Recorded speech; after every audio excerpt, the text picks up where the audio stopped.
Hello everyone, welcome to Legal Aspect Project video, and in this session, we from Group 2 will conduct an interview with the BMT Sarana Wiraswata Muslim Syariah Cooperative, a Syariah microfinance institution operating in city of Malang. This video will discuss cooperative profile, the legal aspect of its establishment, the agreement mechanism, legal challenge, and connection to the theory we have learned in the class.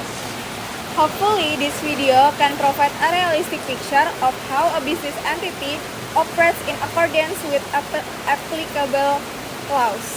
Alright, without further ado, let's begin the interview section with our guest.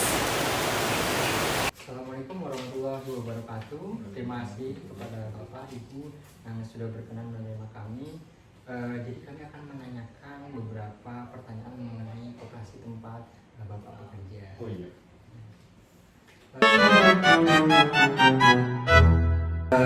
Baik, pertama-tama kami ingin mengetahui deskripsi umum mengenai koperasi ini dulu ya Bapak. Ya. Mungkin bisa dijelaskan nama dan bidang usaha dari koperasi ini. Jadi kita itu adalah koperasi konsumen. Kemudian kita bergerak di bidang jual beli sembako dan kemudian untuk kebutuhan sehari-hari. Tetapi kita juga punya beberapa unit usaha seperti simpan pinjam dan juga lembaga amil zakat untuk anggota gitu. Dan termasuk koperasi skala apa Pak untuk koperasi BMT ini? Kalau untuk skala kita KUK-nya dua. Kelompok usaha koperasi ada dua gitu. Itu di secara aset itu di atas 2,5 miliar. 2,5 miliar ya Pak. Oke. Kemudian pertanyaan selanjutnya, kira-kira berapa jumlah anggota serta karyawan yang ada di operasi? Untuk saat ini anggota itu sudah 755. 755. Gitu. Ya, Pak. Selanjutnya Bapak, kami ingin mengetahui sejarah dan struktur organisasi dari BMT Sarana Wiraswasta Muslim ini. Ya. Yang pertama itu ada BMT ini, Sarana Wiraswasta Muslim ini berdiri sejak tahun berapa? Siapa saja para pendiri dari koperasi ini? Apakah ada perubahan bentuk hukum dari koperasi ini sejak awal berdiri? Dan yang terakhir, bagaimana struktur organisasi serta peran atau tanggung jawabnya? Oh ya, jadi kita berdiri atau mulai bergerak begitu itu Agustus 1998. Itu dari kumpulan warga sekitar di RT ini. Kemudian mulai banyak anggotanya, terdiri awal dari 4 orang, tetapi beberapa pendiri dari 4 orang itu 3 sudah meninggal, tinggal 1 menjadi pengawas. Kemudian mulai banyak anggota hingga sampai 20-an orang waktu itu. Kemudian setelah itu mengusulkan anggota yang ada berubah menjadi badan hukum. Karena saat itu tidak ada yang namanya syariah dan konvensional, yang ada hanya koperasi saja. Akhirnya dibentuklah yang namanya koperasi serba usaha dengan nama Sarana Wiraswasta begitu. Nah, kemudian koperasi itu berjalan, koperasi serba usaha itu jalan, jualan sembako dan sebagainya begitu. Kemudian di tahun-tahun 2008 anggota mengusulkan untuk diadakan simpan pinjam unit usaha baru begitu. Kemudian karena kebanyakan 80% anggotanya adalah muslim, dibentuklah lembaga unit usaha, yaitu penyaluran zakat infak sedekah untuk anggotanya. Kemudian berjalan waktu hingga memiliki 2 cabang di Landung Sari, kemudian juga Dau, kemudian di Dinoyo, di Mall. Kemudian di tahun 2019 terjadi COVID. Nah, COVID itu tutup, banyak yang tutup, juga aset menurun, pendapatan menurun. Saya rasa semua koperasi, semua usaha begitu ya. Nah, itu tinggal 1 koperasi dengan anggota di 20-an anggota. Di 20 anggota tersisa, di situ mengusulkan perubahan anggaran dasar. Perubahan anggaran dasar dan juga perubahan bentuk menjadi BMT Sarana Wiraswasta Muslim, karena yang tersisa saat itu anggotanya mengusulkan untuk kita berubah menjadi koperasi syariah begitu.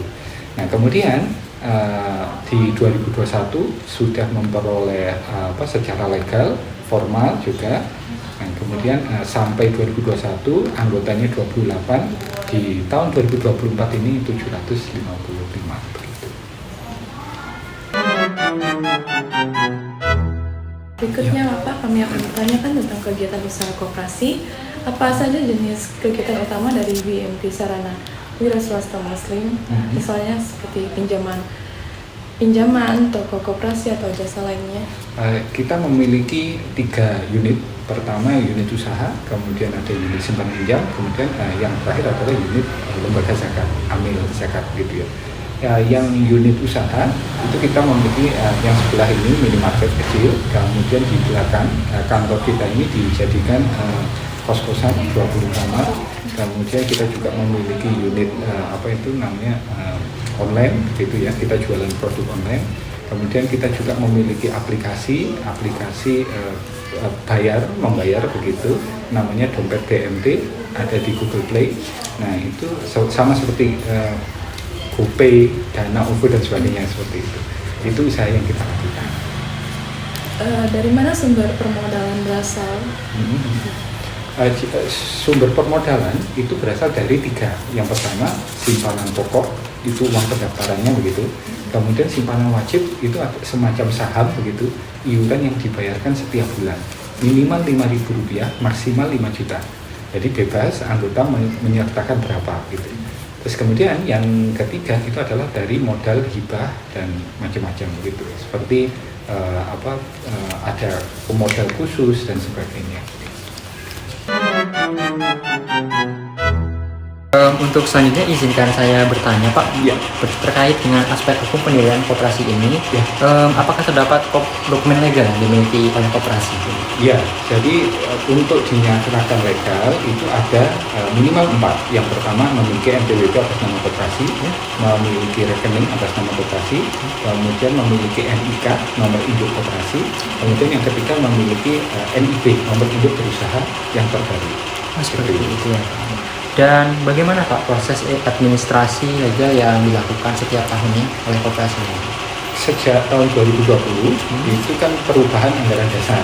Nah dari situ kita sudah melengkapi berbagai macam legal secara persyaratan gitu, termasuk SPPL seperti lingkungan dan sebagainya. Kemudian hak AMDAL dan sebagainya itu sudah. Kemudian yang membedakan dengan konvensional, kalau yang syariah itu harus memiliki yang namanya DPS, Dewan Pengawas Syariah. Nah untuk Dewan Pengawas Syariah itu harus memiliki sertifikasi DSN. Nah sertifikasi DSN itu kita peroleh di tahun 2022. Nah dari situ kita sudah komplit, dari segi konvensional sudah, yang dari syariah, dari MUI juga sudah. Oh seperti itu ya. Selanjutnya Pak, untuk tentang kepemilikan dan tanggung jawab hukum. Ya. Yang pertama itu siapa pemilik koperasi, dan yang kedua bagaimana pembagian tanggung jawab antara pengurus, pengawas, dan anggota. Pada koperasi itu berbeda dengan perbankan gitu ya. Kalau koperasi itu adalah komunal, berbasis komunitas. Jadi dia dimiliki oleh masing-masing anggota. Anggota itu pembina sekaligus pemilik usaha begitu. Nah, berapa porsi kepemilikan anggota itu kalau dalam rapat anggota tahunan itu one man one vote. Jadi satu orang satu suara gitu. Jadi satu orang anggota itu juga bisa dijadikan pengurus saat pergantian pengurus, atau bisa diusulkan saat menjadi pengawas. Jadi setiap orang punya haknya sama.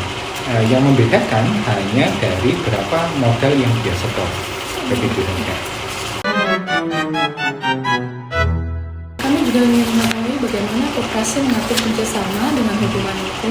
Yang pertama, bagaimana perjanjian atau aturan terkait layanan simpan pinjam anggota. Yang kedua, apakah koperasi menggunakan surat perjanjian tertulis atau pinjaman?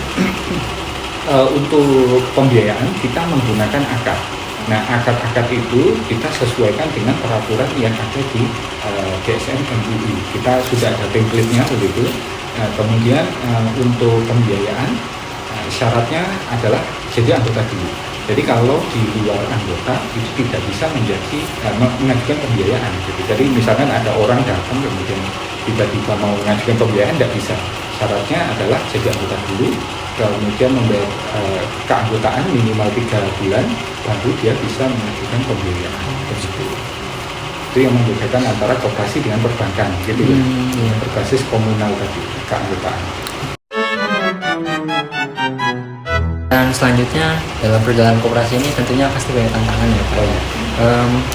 Apakah pernah ada permasalahan hukum terkait koperasi ini, dan kalau boleh tahu bagaimana penyelesaiannya Pak? Ya, jadi koperasi syariah salah satu yang ditonjolkan itu adalah pembiayaan, produk pembiayaan yang namanya pinjaman tunai kebajikan. Itu adalah salah satu produk unggulan kita, gitu. Nah, produk keunggulan itu jenisnya adalah memberikan pinjaman tunai maksimal 5 juta kepada fakir miskin dan yang membutuhkan, begitu anggota yang termasuk fakir miskin. Kemudian kembalinya tetap 5 juta. Nah, misalkan 5 bulan 5 juta, per bulannya 1 juta begitu. Tidak ada biaya admin, tidak ada biaya bunga dan sebagainya. Tetapi tantangan kita itu adalah literasi keuangan anggota masih belum siap. Nah, dianggap yang namanya 5 juta itu ya tidak usah kembali, gitu. Bahkan dianggapnya itu seperti hibah, bantuan dan sebagainya. Nah, ini yang perlu menjadi tantangan juga. Kemudian ketika misalkan kita minta untuk jaminan, misalkan jaminannya sertifikat rumah dan sebagainya begitu ya, atau surat berharga seperti BPKB, sepeda motor dan sebagainya, rupanya BPKB-nya juga dijaminkan di pegadaian yang lain dan sebagainya gitu. Nah, inilah yang membuat rumit begitu. Jadi literasi keuangan anggota itu masih sangat rendah. Kalau di kita itu menyebutnya bagian 2. Jadi masyarakat terbagi menjadi 2, yang bankable person, kemudian yang non bankable person. Artinya orang-orang yang tidak menyentuh perbankan, atau bisa jadi dia punya akun di bank, tetapi dia tidak aktif, entah itu repot, entah itu malas ke bank dan sebagainya. Nah, itu yang kita sasar. Kalau yang bankable person sudah pasti bukan pasal kita.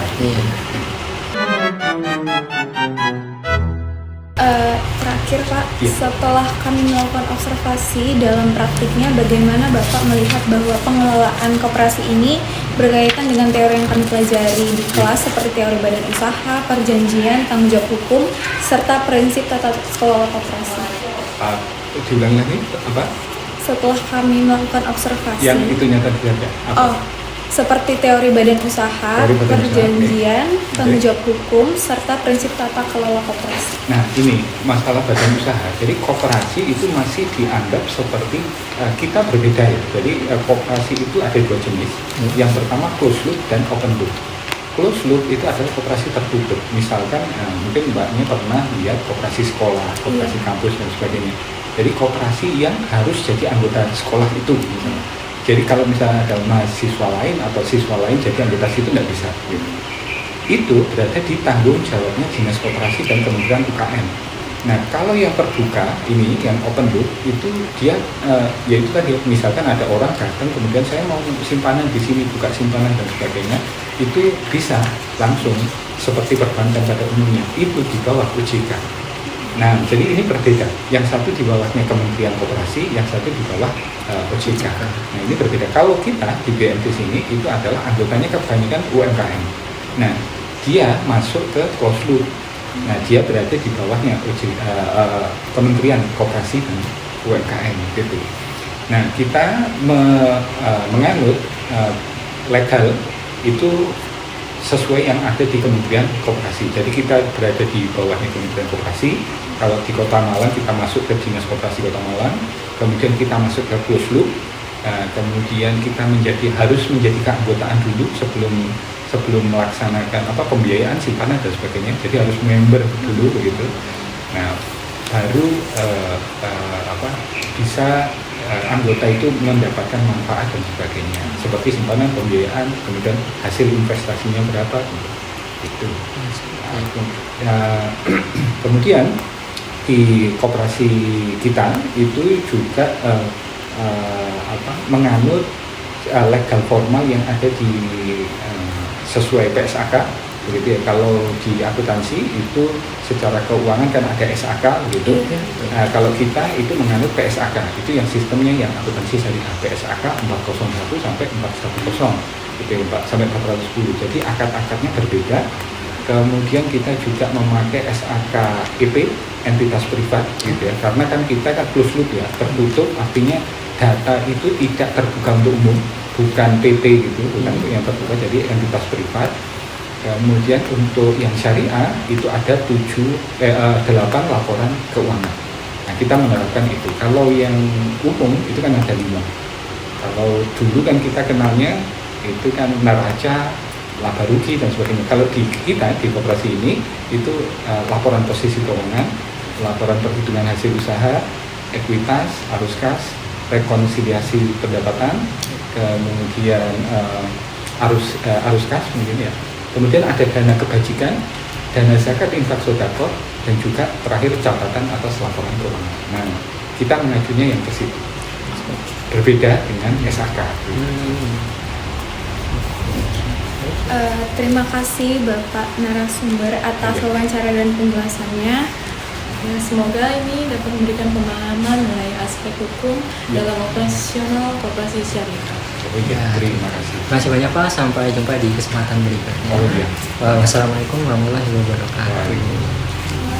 Thank you so much to Koperasi Syariah BMT Sarana Wira Swasta Muslim for agreeing as our guest speaker. From this interview, we can understand how legal and business ethics aspects are applied in cooperative in practice. We hope this video is useful. See you in the next video.